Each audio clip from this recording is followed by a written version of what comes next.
bénit, mon âme te bénit, Yahweh.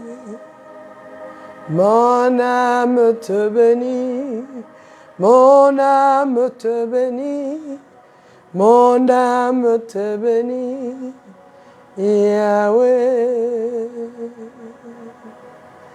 Mon âme te bénit, mon âme te bénit, mon âme te bénit, Yahweh. Mon âme te bénit, mon âme te bénit, mon âme te bénit, Yahweh, Yahweh, Yahweh, Yahweh, Yahweh, Yahweh, Yahweh, Yahweh, Yahweh. Mon âme te bénit, mon âme te bénit, mon âme te bénit, Yahweh.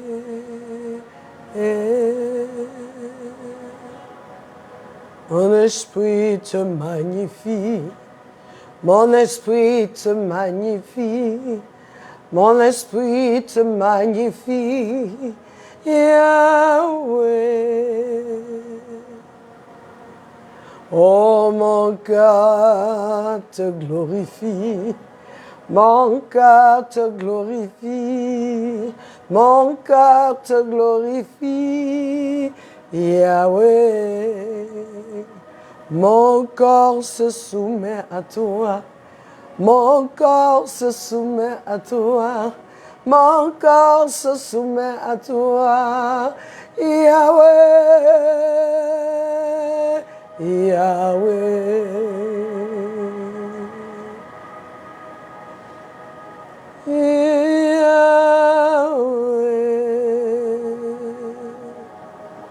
Yahweh. Ce soir encore, Père, nous élevons vers toi un cantique nouveau, un cantique qui vient de nos cœurs, des chants nouveaux que toi tu nous donnes, des chants nouveaux qui émanent de la connaissance que nous avons de toi, de ta grandeur, du Dieu vivant que tu es. Ce soir, mon âme te loue, mon âme te bénit, parce que tu es l'amoureux de mon âme, celui qui m'a aimé jusqu'à la croix, à la mort, pas n'importe quelle mort, la mort de la croix. Celui qui a été crucifié, mais celui dont le tombeau ne pouvait pas retenir. Celui-là même que le tombeau ne pouvait pas retenir. Jésus, Fils de l'homme. Jésus, Fils unique du Père. Jésus, celui en qui demeure la plénitude de Dieu. Jésus, le roi de gloire. Jésus, le Seigneur de Sion, celui qui est élevé au-dessus de toutes choses. Ce soir, reçois encore la gloire, la magnificence, nos vies. Ce soir, reçois-nous, Seigneur. Reçois-nous, Seigneur. Et parle-nous encore, change-nous dans cette intimité que nous avons avec toi. dans le nom de Jésus. Peuple de Dieu, je voudrais te souhaiter la bienvenue. Bienvenue sur notre chaîne, notre plateforme, une autre dimension avec Christ. Alléluia. Là où nous grandissons de jour en jour, nous allons de gloire en gloire, nous allons plus haut, parce que nous entrons dans une connaissance de lui qui nous affranchit, dans une connaissance de lui qui nous amène à le connaître un peu plus. Alléluia. Je te rends grâce, Seigneur, pour ce temps et je te bénis pour la vie de chaque personne connectée actuellement, dans le nom de Jésus. Alors, peuple de Dieu, nous sommes toujours avec notre thème, Jésus, un puissant thème, Jésus, seulement 5 lettres, et ça fait des étincelles. Alléluia. Mais ce soir, vraiment, c'est avec plaisir que je me tiens encore ici pour que nous puissions encore parler, écouter l'enseignement que le Seigneur nous donne. Mais avant de faire cela, vraiment, je prie que tu sois en bonne santé et que tu aies des pensées saines surtout. Il y a quelque chose qui m'est arrivé hier pendant que j'étais occupée à vraiment ranger, faire les choses que je devais faire. Mais j'ai commencé à être bombardée, c'est-à-dire des pensées, des choses qui me venaient à la tête. Et je me posais la question, c'est-à-dire à chaque fois, je me reprends, mais qu'est-ce que c'est? Mais c'est quoi ça? Seigneur, pardonne-moi. Mais c'est quoi ça? Seigneur, fais ceci. À chaque fois. Et aujourd'hui, avant de commencer, je veux prier pour nos pensées. Oui. Parce que je me disais, mais attends, qu'est-ce qui se passe? Mais à chaque fois, je devais commencer à dire, mais attends, pourquoi est-ce que j'ai ce genre d'idée? Et je commence à prier en langue. Si je pense de quelqu'un et que ce ne sont pas de bonnes pensées, excusez-moi, et je me retrouve, c'est comme si je me reprends, mais qu'est-ce qui se passe? Excusez-moi, un peu de grippe. Donc, j'ai commencé à prier. Et c'est comme si le Seigneur me parlait de pensées saines. Où chaque fois tu es attaqué. Chaque fois tu es bombardé. Si je peux avoir de l'eau. Chaque fois tu es attaqué, tu es bombardé. Et je me suis dit, mais attends. Et celui même qui n'a même pas d'intimité avec Dieu, celui qui est superficiel dans sa marche avec Dieu. Je ne sais pas si vous aussi ça vous est arrivé où une fois tu as des pensées, tu penses à quelque chose et puis déjà les pensées font que tu es énervé. Et sans t'en rendre compte, peut-être que tu pensais de quelqu'un, peut-être que la personne a fait quelque chose et tu as commencé à ruminer, à penser. Et quand la personne est venue, tu as été agressive avec la personne et la personne n'a rien compris. Mais en fait, ce sont les pensées que tu as entretenues. Jusque-là, tu n'as pas pris le temps de chasser. Et aujourd'hui, je voudrais, avant de commencer l'enseignement, prier pour nous parce que Philippiens 4, 8 dit, le Seigneur sait que ce sont des moments qui peuvent arriver, des moments où tu as des mauvaises pensées, des moments où ce sont des pensées, tu es en train de te souiller. Ce sont de mauvaises pensées. Tu penses à quelqu'un, tu penses à ce que quelqu'un t'a fait, ou bien à des choses qui se sont passées. Puis bon, tu n'as rien dit, mais c'est quelque chose qui t'a arrangé. Donc tu es là, toi seul, tu es en train d'avoir une conversation avec toi seul, mais une mauvaise conversation. Et ce que le Seigneur me disait, c'est, mais est-ce qu'il y a des personnes à qui ça arrive à tout moment? Merci, Pierre-Chou. Excusez-moi.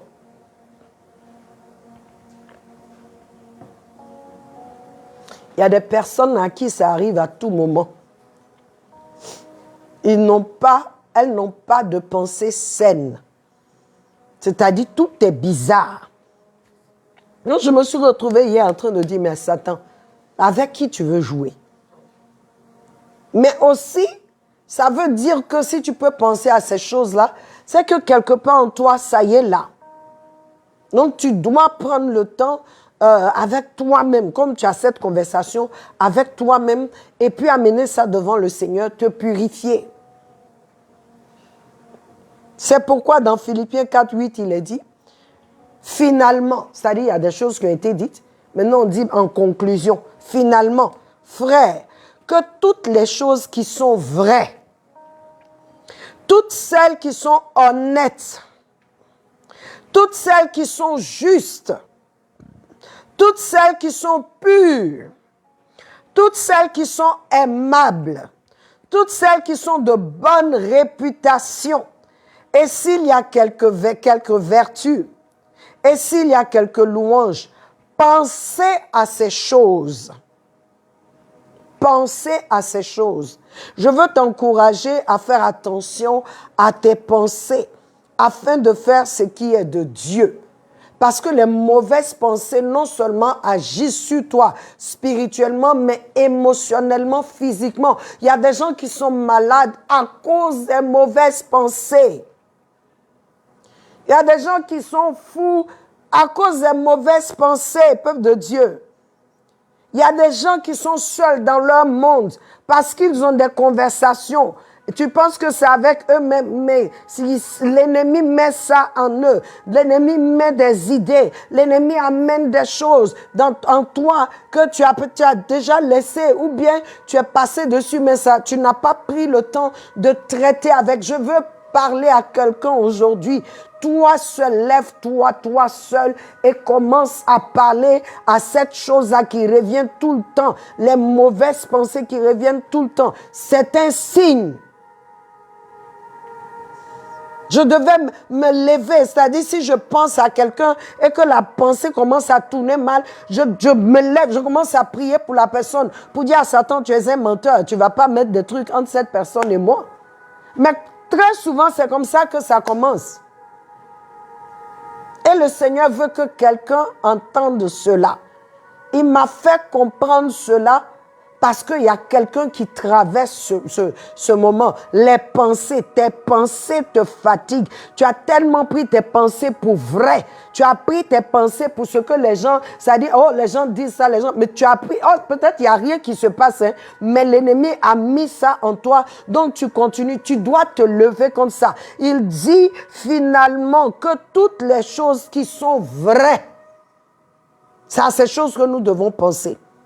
Toutes celles qui sont honnêtes, c'est à ça qu'on doit penser. Toutes celles qui sont justes, c'est à ça que nous devons penser. Toutes celles qui sont pures, c'est à cela que nous devons penser. Toutes celles qui sont aimables, c'est à cela que nous devons penser. Toutes ces pensées qui sont, toutes ces choses qui sont bonnes, de bonne réputation, c'est en cela que nous devons penser. S'il y a des choses qui ont quelques vertus, quelques louanges, il dit pensez à ces choses, parce que ce sont ces choses-là qui nous donnent la vie. Ce sont ces choses-là qui nous purifient. Ce sont ces choses-là qui font que ton esprit, ton âme et ton corps sont en harmonie. Commence à refuser.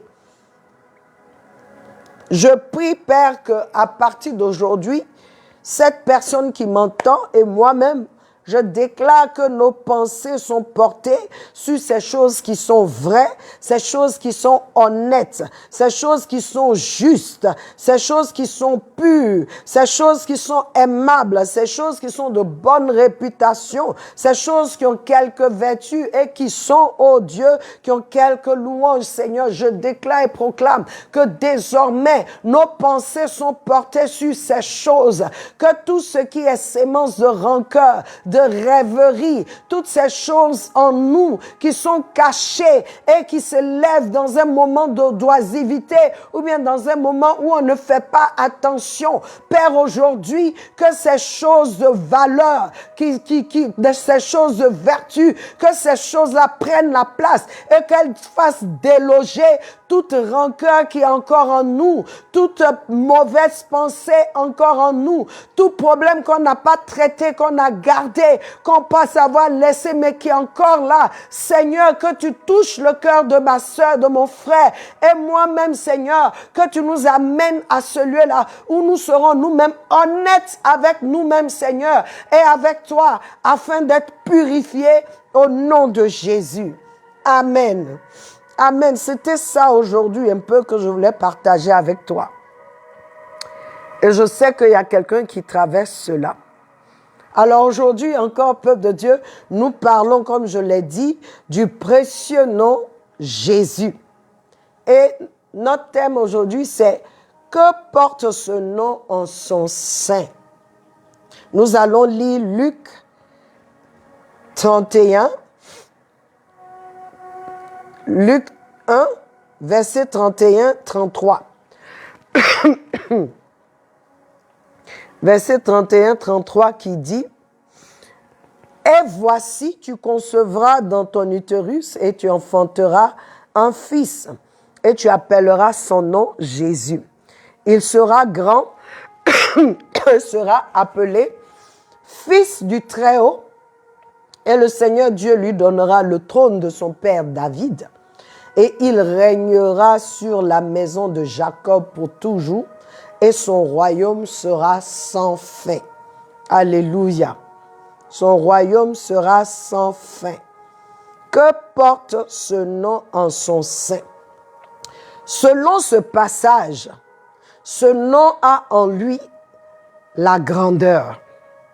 Il dit, il sera grand. Il s'appellera Jésus. Il sera grand. Il porte en lui la grandeur. Il porte en lui la divinité, la nature de Dieu lui-même. Il dit, il sera fils du Très-Haut. Il sera fils du Très-Haut. Donc, c'est-à-dire que ce nom a en lui le divin, la divinité, la nature de Dieu lui-même. Il dit, ce nom, il sera fils du Très-Haut, qui montre la hauteur qui est dans ce nom, la suprématie dans ce nom, la domination dans ce nom. Ce nom porte en lui. Il porte en lui la grandeur, la divinité.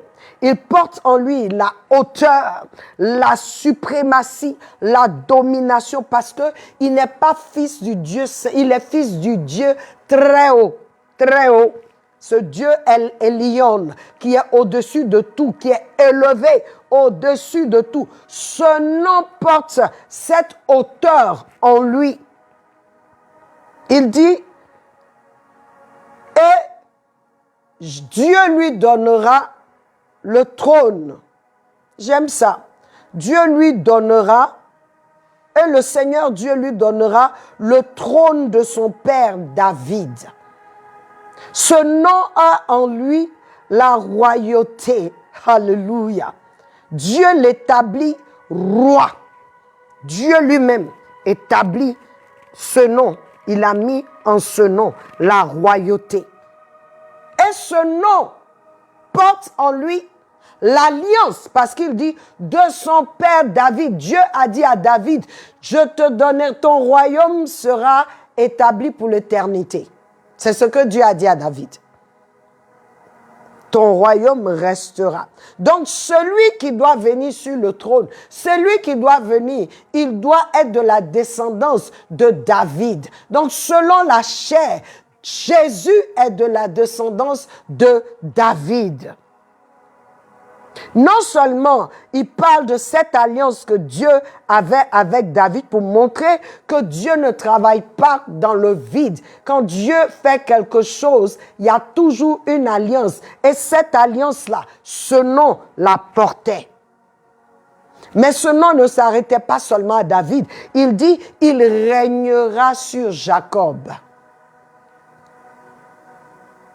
Et son royaume n'aura pas de fin. Il parle de l'alliance de Jacob, qui parle de l'alliance d'Abraham, Isaac et Jacob. Notre Dieu est appelé le Dieu d'Abraham, le Dieu d'Isaac et le Dieu de Jacob. Cette alliance-là est portée dans ce nom. Cette alliance est portée dans ce nom. Et tout ceci, peuple de Dieu, Tout ceci a été dit de ce nom et de ce qu'il sera par son nom. Par le nom de quelqu'un, tu peux voir la destinée. Tu peux comprendre où Dieu veut l'amener. Tu peux comprendre ce que Dieu a décidé de faire avec la personne. Donc, les noms sont très importants, je l'ai dit.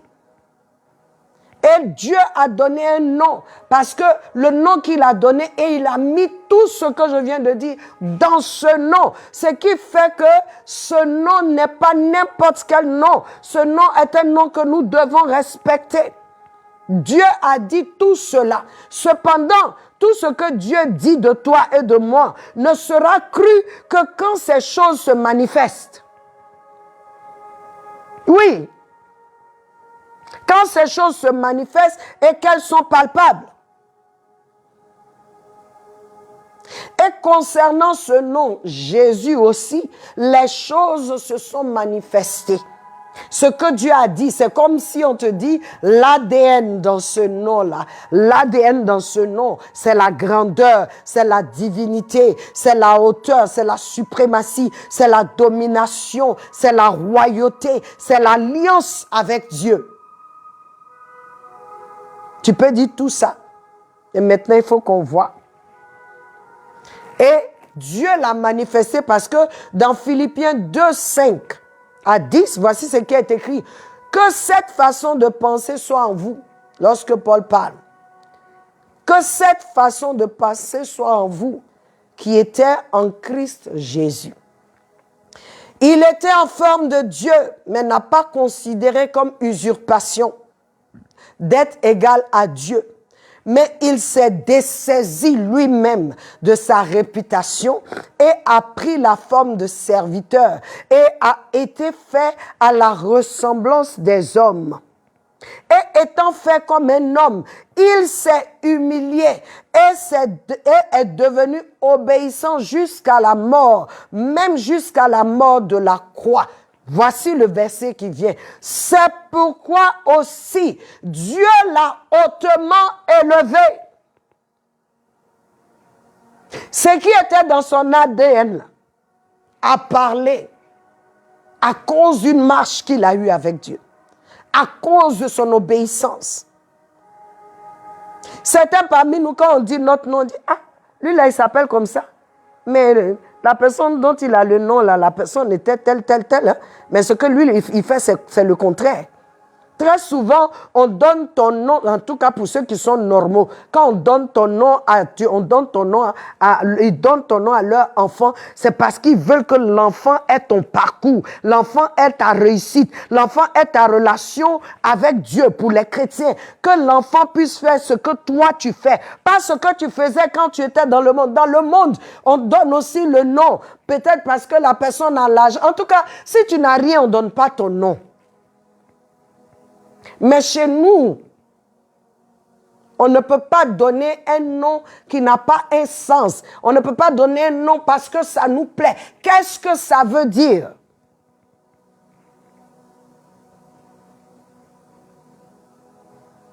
Donc, certains parmi nous, on marche contrairement à nos noms, à ce que le nom dit. Notre marche est contraire à ce que dit le nom. Parce que normalement, avant, quand on donne les noms, on ne donne pas les noms comme ça. On ne vient même pas dire, on prie, Seigneur, qu'est-ce que tu veux pour cet enfant? Même les parents qui ne connaissaient pas Dieu, ils faisaient des choses pour connaître, pour comprendre c'est quoi l'étoile de cet enfant. Et c'est ce qu'on proclame sur cet enfant. Il s'appelle tant.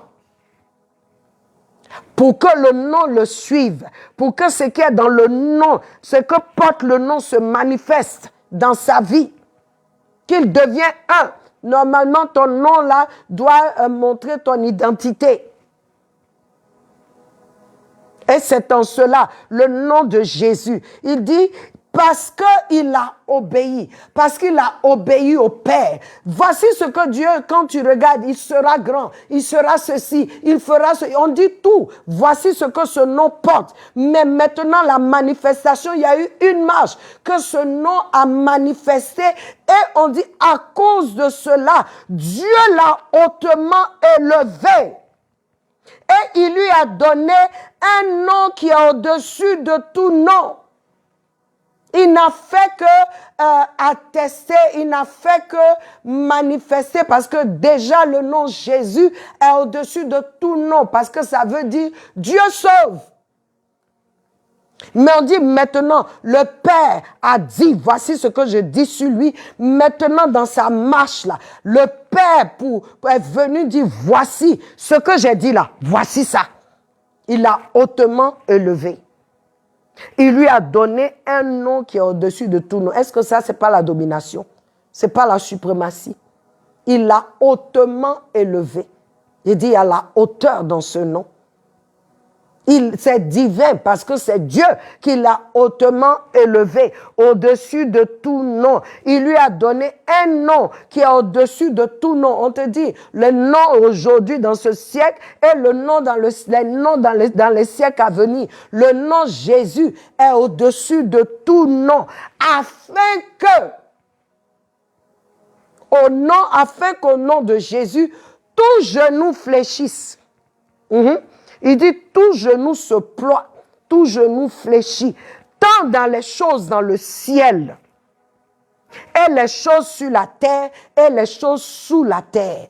Dieu lui a donné un nom qui est au-dessus. Le nom, ce nom a en lui la puissance, la suprématie, la domination. Ce nom a cela en lui. Ce n'est pas seulement sur la terre, mais on dit les choses dans les cieux, sous la terre. C'est-à-dire où tu contrôles, où tu ne contrôles pas. Dieu a donné ce nom-là, d'être au-dessus de toutes ces choses. Si tu crois en ce nom et que tu invoques ce nom sur ces choses-là, ces choses sont obligées de prosterner, de se mettre à genoux, parce que c'est ce que Dieu a dit et c'est ce que ce nom comporte. Et il ne s'arrête pas. Il dit toute langue. Parce que quelqu'un peut se mettre à genoux devant toi et puis ne pas confesser que tu es Seigneur. Non. Il peut se mettre à genoux devant toi et puis dire rien. Il te ment. Mais quand Dieu dit, et que toute langue confesse que Jésus-Christ est Seigneur, virgule, que toute langue, c'est-à-dire les langues là, ça ne sera pas comme on va te forcer. Mais quand tu le verras, quand tu verras, tu sauras, tu vas non seulement tomber sur tes genoux, comme ça s'est passé dans la parole, dans le livre d'Apocalypse, avec Jean lorsqu'il a vu le Seigneur. Il dit, je le vis, je tombais comme mort. C'est quand le Seigneur a mis sa main sur lui là, qu'il a su que, je suis encore vivant. Dieu lui a donné la force. Tu n'auras pas à dire, est-ce que c'est... Non, quand tu le verras, tu tomberas sur tes genoux. Et ta bouche, ta langue qui confesse autre chose sera obligée de reconnaître que Jésus-Christ est Seigneur. Et encore, pas pour Jésus, mais à la gloire de Dieu le Père. Je veux encourager quelqu'un, n'attends pas ce jour pour te prosterner. N'attends pas ce jour pour dire que Jésus est Seigneur. N'attends pas ce jour, ne philosophe pas. Quel est le livre ou tous ces livres religieux, ou ces livres d'occultisme, ces livres de sorcellerie, lequel d'entre eux dit que son maître est au-dessus de tout? Aucun. On leur dit même d'avoir peur. Là-bas, on ne prononce pas le nom de Jésus. Pourquoi? Parce qu'ils connaissent ce que transporte ce nom. Ils connaissent ce que porte ce nom. Alléluia. Ce nom en lui seul. Ce nom a en lui le seul nom qu'il a en lui, c'est qui détruit les ténèbres. Il a en lui ce nom a en lui, ce que le ciel offre à l'homme. Ce nom a en lui la solution pour l'homme. Seul ce nom peut ouvrir des portes qu'aucun homme ne peut ouvrir et fermer, qu'aucun démon ne peut ouvrir et fermer. C'est-à-dire, on peut te dire aujourd'hui qu'on t'a attaché, comme on dit en Afrique chez nous, on a mis une barrière devant toi, on a fait ceci, tu ne vas. Mais si tu crois au nom de Jésus, il y a la puissance dans le nom de Jésus pour détruire ces barrières. Il y a la puissance dans le nom de Jésus pour lier l'homme fort qui t'embête, qui embête ta famille. Il y a la puissance dans le nom de Jésus pour guérir cette maladie qui est incurable. Il y a la puissance dans le nom de Jésus pour faire ce qui est impossible aux hommes. Le nom Jésus. Le nom Jésus, ce n'est pas n'importe quel nom, peuple de Dieu. Il transcende le physique et le spirituel que tu connais, que je connais. Même quand je suis en train de te parler de ce nom, je veux que tu saches que je n'ai pas encore appréhendé pleinement ce que ce nom est capable de faire. Je le crois, parce que ce que Dieu me fait comprendre, ce qui est dans ce nom-là, c'est impossible. Il faut que tu te trouves souvent devant certaines situations et que tu dises Jésus. Jésus. C'est le seul nom dans Actes 4.12 qui a été donné aux hommes. Si vous lisez le livre de Actes, chapitre 4, verset 12, la Bible, avant d'arriver là, la Bible te dit que les pharisiens, les grands prêtres, ils ont attrapé les apôtres. Ils ont pris Jean et Pierre. Et parce qu'il y a un miracle qui s'est passé. Jean et Pierre, il y a un miracle qui s'est passé au travers d'un boiteux, c'est-à-dire quelqu'un, même pas un boiteux, un paralytique. Depuis son enfance, ce jour-là, ils ont fait au nom de Jésus. Ce gars s'est levé. Pierre a dit, tu me regardes, je n'ai ni or et argent, mais au nom de Jésus, lève-toi et marche. Il s'est levé. Ce gars avait quel âge? Il était âgé. Depuis il est né paralysé. Mais au nom de Jésus, il a retrouvé la force. Jésus, le médecin par excellence. Jésus, le faiseur de miracles. Au nom de Jésus, qui veut dire Dieu sauve. Il dit au nom de Dieu qui sauve, lève-toi et marche. Ah! Je m'adresse à quelqu'un qui est assis depuis. Tu es assis depuis. Tu es paralysé spirituellement, tu ne bouges plus. Ma cause, spirituellement, tu ne bouges plus. Physiquement même, c'est devenu compliqué. Tu déprimes. Aujourd'hui, au nom de Jésus, je proclame, tu te lèves de là où tu es et tu marches. Au nom de Jésus, sors de cette prison spirituelle, là où on t'a enveloppé. Au nom de Jésus, j'envoie la lumière qui vient du ciel pour illuminer ton esprit et tu te lèves de là où tu es. Au nom de Jésus. Ils ont dit, ce qui m'a plu, ils ont reconnu que ces gars-là n'étaient pas lettrés. Ils ont reconnu qu'ils n'étaient pas lettrés. Que ce sont des pêcheurs de poissons. Mais ceux-là, ils ont reconnu que ces gars n'étaient pas lettrés, mais ils ont reconnu encore qu'ils étaient avec Jésus. Pierre dit, vous nous regardez comme si on était des extraterrestres. Ce que vous avez vu là, c'est au nom de Jésus, celui que vous avez crucifié, que Dieu a ressuscité. C'est en son nom. Je veux dire à quelqu'un, Jésus est vivant. Parce qu'au nom d'un mort, on ne peut pas réveiller quelqu'un. Il est vivant, il est assis à la droite de Dieu le Père. Ah, il est vivant. Et voici ce que Actes chapitre 4 verset 12 nous dit. Et il n'y a de salut. Bien dit, il n'y a de salut en aucun autre nom. Il n'y a de salut en aucun autre nom, car il n'y a pas d'autre nom sous le ciel qui soit donné parmi les hommes par lequel nous devions être sauvés. C'est fort ça. C'est fort. comme on dit. C'est du lourd. Il n'y a aucun autre nom. Aucun autre nom. Il n'y a de salut en aucun autre nom, car il n'y a pas d'autre nom sous le ciel qui soit donné parmi les hommes par lequel nous devions être sauvés. Seul le nom Jésus. Je ne sais pas en quoi tu crois, mais je veux que tu saches. En ce que tu crois, il n'y a pas de salut. Je sais, il y a des gens qui trouvent, ah non, mais c'est quand même fort. Oui, c'est la vérité. Vaut mieux comprendre ça maintenant, entendre ça maintenant. Fais tes recherches si tu ne crois pas. Fais tes recherches. Parce que même dans ce que tu es là, on ne te promet pas le salut. On ne te promet pas le salut de ton âme. Aujourd'hui, on te dit que ça n'existe même pas l'enfer. Ça existe, hein? Sinon Dieu n'allait pas envoyer son fils à la croix pour mourir pour les hommes.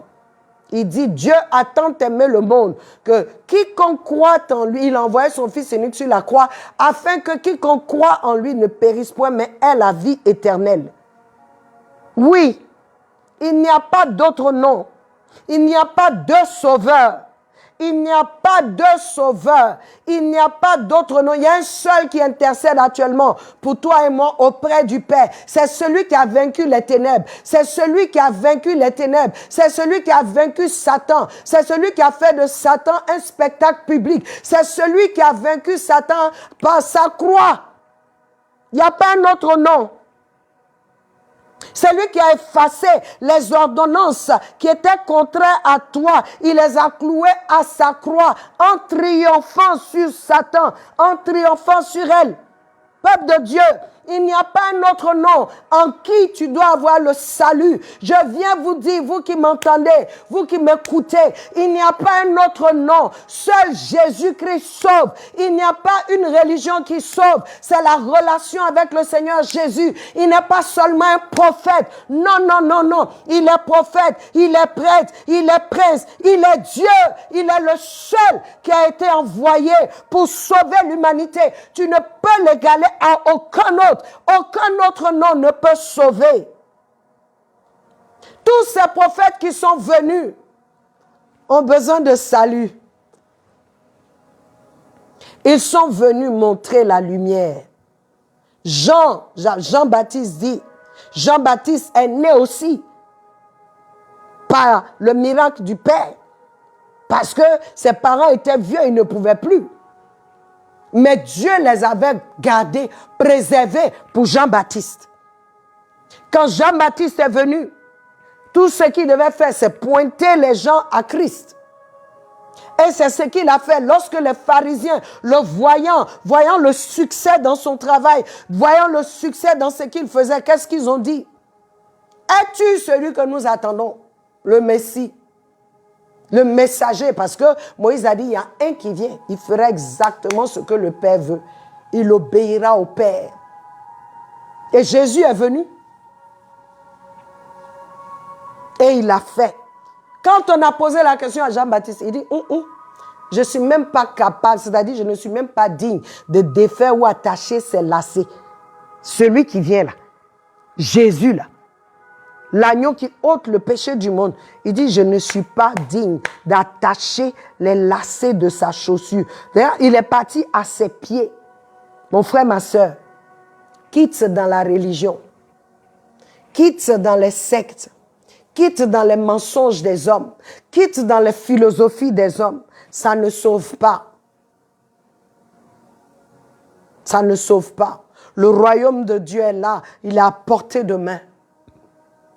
Jésus a été envoyé pour que toi et moi, nous soyons réconciliés au Père. Je t'encourage, mon frère, ma soeur, à accepter Christ, à le recevoir comme Seigneur et Sauveur, à croire en son nom. Il y a des gens qui disent, nous, on croit en Jésus. Tu ne crois pas en Jésus. Si tu crois en Jésus, tu le suivras. On croit en Jésus, c'est aussi un prophète. Il ne faut pas le ramener à ce niveau. Il n'a pas d'égal. Il n'a pas d'égal. Il n'a pas d'égal. Son nom est puissant. pour sauver. Son nom est puissant. Son nom est puissant. Son nom est puissant. Je ne sais pas comment je vais te faire entrer ça. Mais le nom Jésus seul.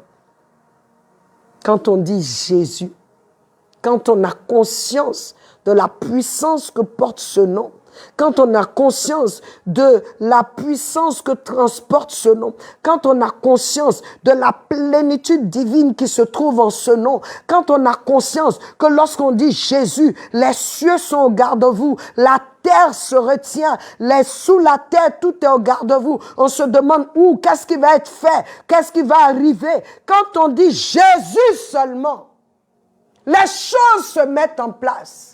Je veux que tu élèves la voix pour 1 minute. Demande-lui, dis à Jésus, appelle seulement son nom. Jésus. Oh Seigneur Jésus. Ton nom est élevé. Jésus. Ton nom est grand. Jésus. Ton nom est puissant. Ton nom est grand. Ton nom est puissant. Ton nom porte la vie, Jésus. Ton nom, nous t'invoquons, Jésus. Que les murs de Jéricho tombent dans la vie de quelqu'un aujourd'hui. Nous t'invoquons, Jésus. Que les entrailles de quelqu'un s'ouvrent aujourd'hui. Ah! Nous t'invoquons, Jésus. Que le sceptre malicieux de quelqu'un aujourd'hui soit détruit. Nous t'invoquons, Yahweh, Yahweh, Jésus. Que quelqu'un soit délivré de toute cécité spirituelle, tout mensonge ténébreux. Jésus! Jésus!